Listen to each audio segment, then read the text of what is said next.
दोस्तों आज हम आपको टाइटैनिक जहाज के बारे में कुछ ऐसे सच बताने जा रहे हैं जो आपको शायद पहले किसी ने नहीं बताए हो। ये ऐसी मिस्ट्रीज है जिनको जानकर आप हो जाएंगे बड़े हैरान।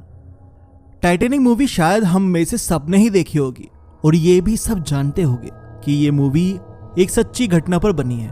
वो घटना थी 15 अप्रैल 1912 में। दुनिया का सबसे बड़ा टाइटैनिक नाम का जहाज अपने पहले ही सफर में बर्फ के विशाल टुकड़े से टकराकर समुद्र में डूब गया।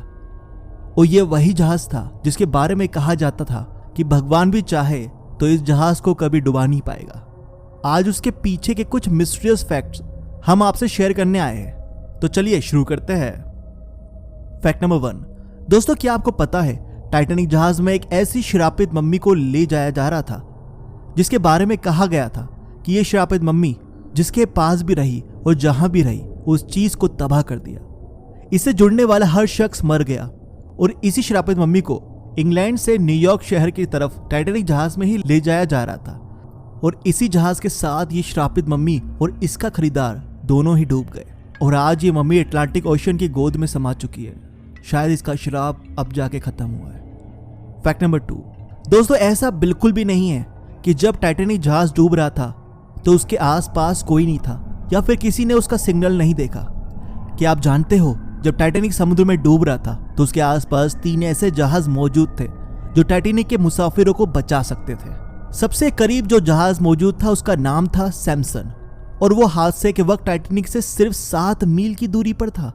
सैमसन के कैप्टन ने ना सिर्फ टाइटैनिक की ओर से फायर किए गए सफेद गोले जो कि बेहद खतरे की हालत में हवा में फायर किए जाते हैं वो देखे थे, बल्कि टाइटैनिक के मुसाफिरों के चिल्लाने की आवाजों को भी सुना था।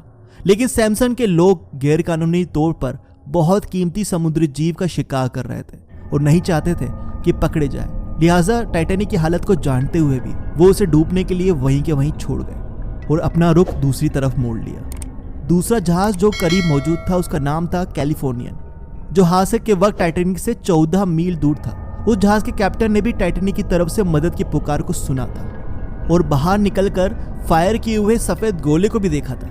लेकिन क्योंकि टाइटैनिक उस वक्त बर्फ की चट्टानों से घिरा हुआ था और कैलिफोर्नियन जहाज को उन बर्फ के चट्टानों के चक्कर काटकर टाइटैनिक के पास जाना था, लेकिन कैप्टन को लगा कि लोगों को बचाने के लिए अपनी जान का रिस्क कौन ले और वो वापस सोने के लिए चले गया और सुबह होने का इंतजार करने लगा। जब सुबह वो टाइटैनिक के लोकेशन पे पहुंचा तो टाइटैनिक जहाज को समुद्र की तह में पहुंचे हुए 4 घंटे गुजर चुके थे और टाइटैनिक के कैप्टन एडवर्ड स्मिथ समेत करीबन 1559 मुसाफिर डूब चुके थे। तीसरा जहाज कारफिथिया था जो कि टाइटैनिक से 68 मील दूर था। उस जहाज के कैप्टन ने रेडियो पर टाइटैनिक के मुसाफिरों की चीख पुकार सुनी थी। जबकि उसका जहाज दूसरी तरफ जा रहा था उसने फौरन अपने जहाज का रुख मोड़ा और बर्फ की चट्टानों खतरनाक मौसम की परवाह किए बगैर वो टाइटैनिक की मदद करने के लिए पहुंच गया। लेकिन वो काफी दूर था, इसलिए वो टाइटैनिक के डूबने के 2 घंटे बाद लोकेशन तक पहुंच पाया। लेकिन दोस्तों ये वही जहाज था जिसने लाइफ बोट्स की मदद से टाइटैनिक के बाकी 710 मुसाफिरों को जिंदा बचाया था और उसे हिफाजत के साथ न्यूयॉर्क पहुंचा दिया था। उस जहाज के कैप्टन आर्थर रॉस्टन को ब्रिटेन के तारीख के चंद बहादुर कैप्टनों में शुमार किया जाता है और उनको कई सामाजिक और सरकारी अवार्ड से भी नवाजा गया। सलाम है ऐसे बहादुर लोगों को जिनकी वजह से करीबन 1/3 लोगों की जान बच पाई, जबकि 2/3 लोग तो इस हादसे में मारे गए। Fact number 3। दोस्तों जो आप अभी देख रहे हैं वो टाइटैनिक की लेटेस्ट तस्वीर है जिसमें टाइटैनिक शांति से समुद्र के तल पर पड़ा हुआ है और ये धीरे धीरे समुद्र का हिस्सा भी बनता जा रहा है। आपको जान के हैरानी होगी कि टाइटैनिक का मलबा ढूंढने में 70 साल से भी ज्यादा का समय लग गया और पहली बार इसका मलबा 1985 में ढूंढा गया और साइंटिस्टों ने यह भी कहा है कि सन 2030 तक टाइटैनिक का मलबा पूरी तरह से समुद्र में मिल जाएगा और उसका नामो निशान खत्म हो जाएगा, क्योंकि उस जहाज के ऊपर एक ऐसा बैक्टीरिया है जो जहाज को धीरे धीरे खा रहा है और खत्म कर रहा है। Fact number 4। दोस्तों क्या आपको मालूम है टाइटैनिक के डूबने की भविष्यवाणी बहुत पहले ही हो चुकी थी। जी हाँ दोस्तों, और ये बात बिल्कुल सच है। मॉर्गन रॉबर्टसन नाम का एक लेखक था, उसने टाइटैनिक के डूबने की भविष्यवाणी उसके डूबने से 14 साल पहले ही कर दी थी।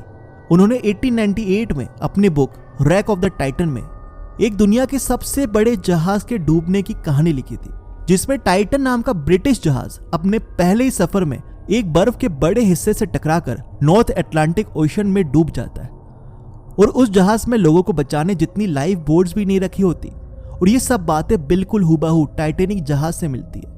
वो भी नॉर्थ अटलांटिक ओशन में डूब गया और उसमें भी लाइफ बोट्स की संख्या कम थी। उसमें 64 की बजाय सिर्फ 20 ही लाइफ बोट्स रखी गई थी और हर लाइफ बोट में 64 लोग बैठ सकते थे, लेकिन सिर्फ 20 या 22 ही लोगों को बिठाकर रवाना कर दिया गया, जिसकी वजह से कई सौ लोगों की जानें गई। और बुक का नाम भी देखिए, rack of the Titan. Titan और टाइटैनिक कितना सिमिलर लग रहा है। काश इस बुक को टाइटैनिक बनाने वाली कंपनी और उसके कैप्टन ने पढ़ा होता तो आज कुछ और ही मंजर होता। लेकिन दोस्तों, ये राइटर इतनी सटीक भविष्यवाणी कैसे कर सकता है? Fact number 5। दोस्तों, जब टाइटैनिक डूबा तो अधिकतर लोग डूबने से नहीं बल्कि बर्फ से भी ठंडे पानी में गिरने से मर गए थे। पानी इतना ज्यादा ठंडा था कि लोगों का खून जम गया। लेकिन टाइटैनिक का हेड शेफ चार्ल्स जोगिन पानी में गिरने के बाद भी बच गया, क्योंकि उसने इतनी ज्यादा शराब पी हुई थी कि ठंड का असर उसको हुआ ही नहीं और उसने सरवाइव कर लिया। ऐसा नहीं है दोस्तों कि वो एक शराबी था, वो एक हीरो था। उसने लाइफ बोट पर सवार होने की बजाय अपने स्टाफ को उस पर बिठा दिया और उनको कुछ खाने के लिए भी दिया ताकि वो समुद्र में सरवाइव कर सके। और उसने चुना मौत को ताकि उसके बदले कोई और लाइफ बोट पर सवार होकर अपनी जान बचा सके। लेकिन चार्ल्स एक बुद्धिमान इंसान था, उसको पता था ठंड का तोड़ क्या होता है। वो किचन में गया और जितनी हो सके उतनी दारू पी ली और लकीली उसका आइडिया काम कर गया और वो सबसे लंबे समय तक बर्फीले पानी में सरवाइव करने वाला इंसान बन गया। और सिर्फ उसकी जान ही नहीं बची और उसने काफी लंबी जिंदगी भी जी ली। और दोस्तों, क्या आपको मालूम है टाइटैनिक में बचने वाली सबसे छोटी उम्र की लड़की थी 2 महीने की मिल्विना डीन, जिसकी मृत्यु 21 मई 2009 में 57 साल की एज पे हुई है, यानी कि 97 साल की एज में। दोस्तों, ये थे कुछ खूबसूरत से फैक्ट्स टाइटैनिक के बारे में। अगर आप भी कुछ ऐसे ही मिस्टीरियस फैक्ट जानते हो टाइटैनिक के बारे में तो मुझे कमेंट करके जरूर बताएं। अगर आपको ये वीडियो पसंद आई है तो इसको लाइक कीजिए, चैनल को सब्सक्राइब करके बेल आइकन दबा दीजिए। और किसी भी टॉपिक पे आप मुझसे वीडियो बनवाना चाहते हो तो उस टॉपिक का नाम मुझे कमेंट करके जरूर बताएं। तो मिलते हैं अगली वीडियो पे, तब तक के लिए tata bye bye, see you और सायोनारा।